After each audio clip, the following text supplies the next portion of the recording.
चलिए आगे बढ़ेंगे और अब रुख कर लेते हैं सुपरफास्ट खबरों का। कोरोना संक्रमण के 24 घंटे में 8,774 नए मामले सामने आए हैं, जबकि पिछले 24 घंटे के दौरान 621 लोगों की मौत हो गई। हालांकि इस दौरान कुल 9,481 कोरोना के मरीज इलाज के बाद ठीक हुए हैं।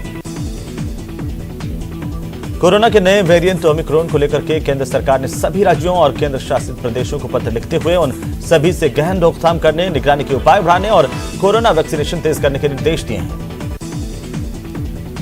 सरकार ने कमर्शियल अंतर्राष्ट्रीय उड़ानों और यात्री सेवाओं के साथ साथ आने वाले यात्रियों की टेस्टिंग और निगरानी पर एसओपी को फिर से शुरू करने का निर्णय किया है।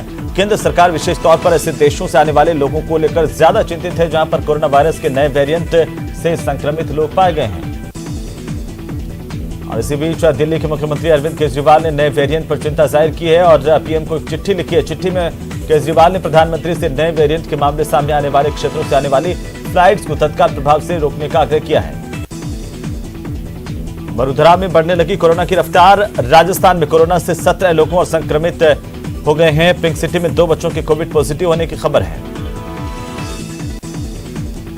त्रिपुरा में आज नगर निकाय चुनाव के नतीजे पूरी तरह से अब साफ हो गए हैं, जिसमें बीजेपी ने जबरदस्त जीत हासिल की है। 222 सीटों पर हुई वोटों की गिनती के बाद बीजेपी ने 217 सीटों पर जीत हासिल की। जीत के बाद बीजेपी कार्यकर्ताओं ने जमकर पटाखे फोड़े। मुंबई में आयोजित किसान महापंचायत में राकेश टिकैत ने केंद्र की नरेंद्र मोदी सरकार पर जमकर निशाना साधा। उन्होंने वहां पर लोगों को संबोधित करते हुए कहा कि सरकार धोखा कर रखी है, सचेत रहने की जरूरत है। अभी सरकार बात करने की लाइन में नहीं आई है। ये सरकार षड्यंत्रकारी, बेईमान और धोखेबाज है। शीतकालीन सत्र में केंद्र को घेरने के लिए विपक्षी दलों ने रणनीति तैयार करनी शुरू कर दी है। इसी कड़ी में कांग्रेस ने ऑल पार्टी मीटिंग बुलाई। हालांकि मीटिंग से टीएमसी ने खुद को किनारे कर लिया। असदुद्दीन ओवैसी ने कहा कि हमने जिन्ना को 75 साल पहले पाकिस्तान में फेंका। ओवैसी ने कहा कि हमें किसानों और गन्ने की फिक्र है, जिन्ना की नहीं। प्रधानमंत्री नरेंद्र मोदी ने मन की बात में 83वीं बार देशवासियों को संबोधित किया।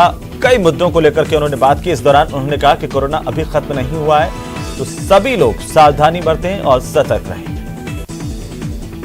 महाराष्ट्र के मुख्यमंत्री उद्धव ठाकरे ने रविवार को कहा कि उनकी सरकार के 2 साल के कार्यकाल का ज्यादातर हिस्सा कोविड-19 के प्रबंधन में बीता और महाविकास आघाड़ी एमवीए इस आपदा को अवसर में बदलने में कामयाब रही। उधर बीजेपी के नेता प्रकाश जावड़ेकर ने उद्धव सरकार पर हमला बोलते हुए कहा कि इतनी भ्रष्ट, निकम्मी, अवसरवादी सरकार महाराष्ट्र ने आज तक नहीं देखी। देवरिया में मुख्यमंत्री योगी आदित्यनाथ ने कहा कि 70 सालों में उत्तर प्रदेश में सिर्फ 12 मेडिकल कॉलेज बने थे। पिछले 5 सालों में प्रदेश में 33 नए मेडिकल कॉलेज बन रहे हैं। और संसद के शीतकालीन सत्र के शुरू होने से पहले बीजेपी की ओर से 3 लाइन व्हिप जारी की गई है। एग्जाम से पहले ही पेपर लीक होने की वजह से यूपी टेट की परीक्षाओं को रद्द कर दिया गया है। 1 महीने के बाद ये परीक्षाएं फिर से होंगी और इस एग्जाम के लिए बड़ी संख्या में अभ्यर्थी शामिल हुए थे। पूर्व क्रिकेटर गौतम गंभीर को एक बार फिर से धमकी भरा ईमेल मिला है। ताजा ईमेल में दिल्ली पुलिस का भी जिक्र किया गया। पिछला ईमेल पाकिस्तान से किया गया था। प्रियंका गांधी वाड्रा अपनी निजी यात्रा के दौरान रणथंभौर पहुंची हैं, जहां पर शेरबाग होटल मैनेजमेंट की तरफ से उनका स्वागत किया गया। बताया जा रहा है कि प्रियंका गांधी वाड्रा रणथंभौर के होटल शेरबाग में 3 दिनों तक रुकेंगी और प्रियंका ने रणथंभौर नेशनल पार्क में घूमने के दौरान बाघिन की अटखेलियां भी देखी। टेलीकॉम कंपनियों के बढ़ते टैरिफ रेट के बीच जियो की ओर से नया अनलिमिटेड प्लान का ऐलान किया गया है। जियो का कहना है कि यह प्लान इंडस्ट्री का सबसे बेहतर प्लान है। मुख्यमंत्री अशोक गहलोत ने महंगाई को लेकर केंद्र सरकार पर कड़ा प्रहार किया है। गहलोत ने कहा कि गलत नीतियों की वजह से महंगाई बढ़ी है। उन्होंने मोदी सरकार को संघवाद के खिलाफ बताया।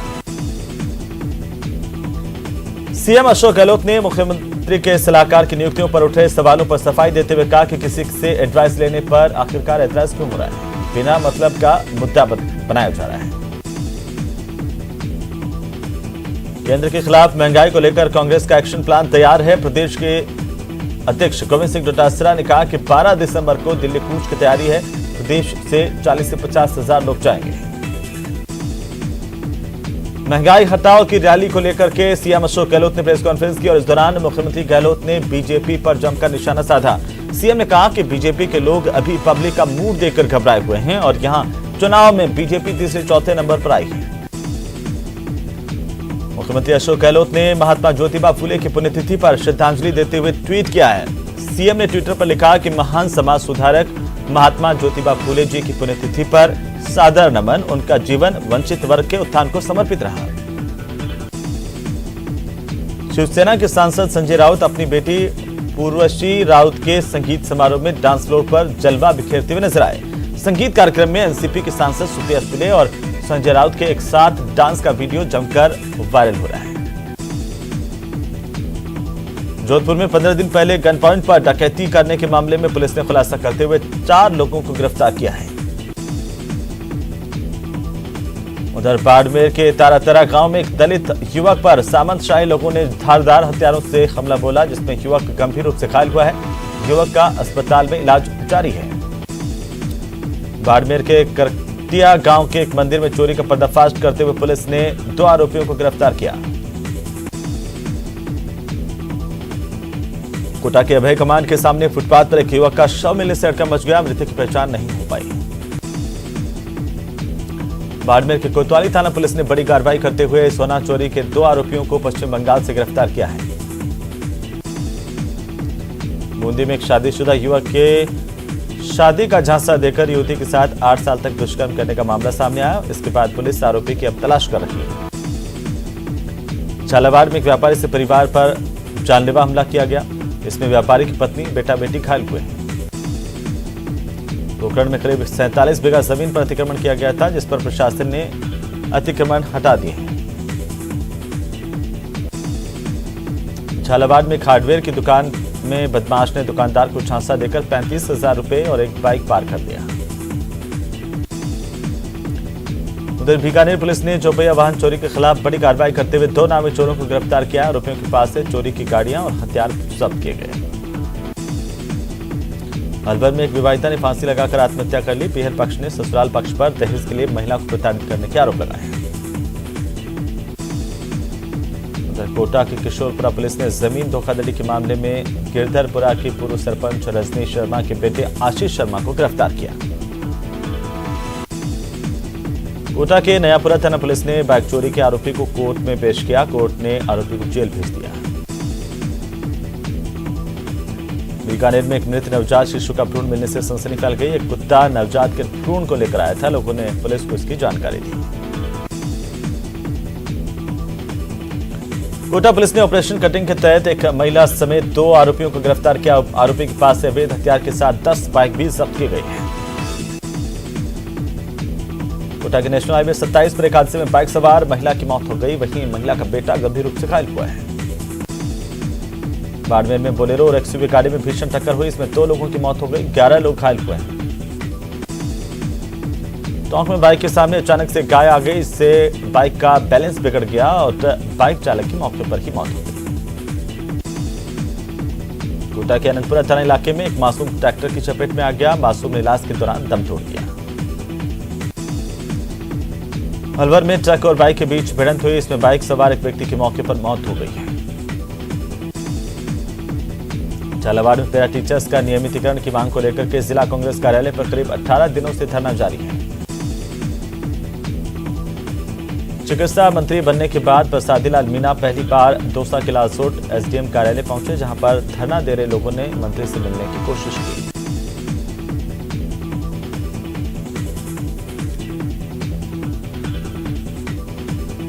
और इसी दौरान पुलिस और आंदोलनकारियों के बीच में थोड़ी धक्का मुक्की हुई। लालसोट एसडीएम कार्यालय के बाहर 2 साल से लापता युवक की तलाश की मांग को लेकर धरना जारी है। चित्तौड़गढ़ में लापता युवक का शव मिलने के बाद आरोपी सरपंच पति और उसके साथियों पर पुलिस की ओर से कोई कार्रवाई नहीं करने पर परिजनों ने प्रदर्शन किया है। जोधपुर एयरपोर्ट पर इंडिगो विमान के यात्री समय पर एयरपोर्ट पहुंचे, लेकिन विमान में नहीं बैठ पाए। इसके बाद यात्रियों ने एयरपोर्ट पर जमकर हंगामा किया। कोटा में एक महिला की मौत के बाद परिजनों ने नेत्रदान करवाकर मानवता की मिसाल कायम की है। कोचिंग सिटी में नेत्रदान का सिलसिला बढ़ता जा रहा है। कोटा में हर घर दस्तक कोरोना टीकाकरण विशेष अभियान के तहत रविवार को 276 जगहों पर टीकाकरण किया गया। प्रदेश में कोरोना का प्रकोप फिर से बढ़ता जा रहा है। रविवार को प्रदेश में करीब 17 लोग कोरोना पॉजिटिव पाए गए। टोंक के ग्राम पंचायत राजमहल में खाद वितरण का कलेक्टर ने जायजा लिया और गड़बड़ी मिलने पर डीलर का लाइसेंस रद्द कर कारण बताओ नोटिस जारी किया है। ऊर्जा मंत्री बनने के बाद मंत्री भंवर सिंह भाटी पहली बार बीकानेर पहुंचे। यहां पर कांग्रेस के कार्यकर्ताओं ने उनका जोरदार स्वागत किया। धौलपुर में अखिल भारतीय कांग्रेस कमेटी के राष्ट्रीय प्रवक्ता मोहन प्रकाश ने प्रेस कॉन्फ्रेंस की। कहा कि मोदी सरकार देश को खोखला कर रही है। कोटा में मोटर मार्केट के करीब 127 दुकानों पर बुलडोजर चलाने की यूआईटी ने तैयारी कर ली है। इसे लेकर के कारोबारियों में दुख है। ग्रामीण विकास और पंचायती राज विभाग के मंत्री रमेश चंद्र मीना ने करौली में जन सुनवाई की, लोगों की समस्याओं को सुना और निस्तारण के निर्देश दिए। चूरू के सुजानगढ़ में लगातार हो रही चोरी की घटनाओं को लेकर के विधायक मनोज मेघवाल ने पुलिस प्रशासन के अधिकारियों की बैठक ली और जल्द से जल्द इन चोरी की घटनाओं पर अंकुश लगाने के निर्देश दिए हैं। अखिल भारतीय अखाड़ा परिषद के राष्ट्रीय अध्यक्ष रविवार को राजसमंद के कुंभलगढ़ पहुंचे, जहां पर उनका स्वागत किया गया। खबरों में वक्त हो चला एक छोटे से ब्रेक का, जल्द उठेंगे, आप बने रहिए हमारे साथ।